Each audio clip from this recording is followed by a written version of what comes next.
Anaerobic అంటే నా sunlight కాంటాక్ట్లో ఉంటుంది, నార్ ఆక్సిజన్ కాంటాక్ట్లో ఉంటుంది. Anaerobic system is like our digestive system.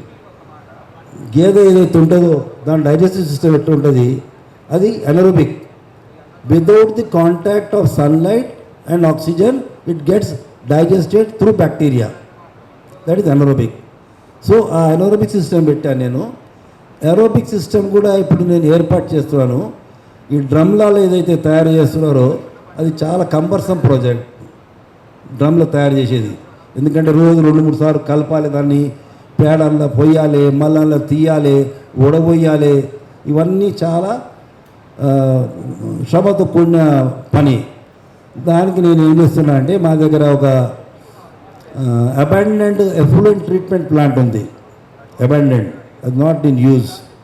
So I'm using that abandoned effluent treatment plant and trying to develop anaerobic liquid fertilizer.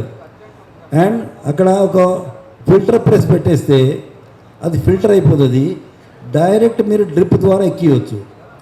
Drip ద్వారా కూడా నేను ఏం చేస్తున్నానంటే, ఇవన్నీ ఐఎమ్ షేరింగ్ మై థాట్స్ అండి, my practical experience, because farmers will get benefited.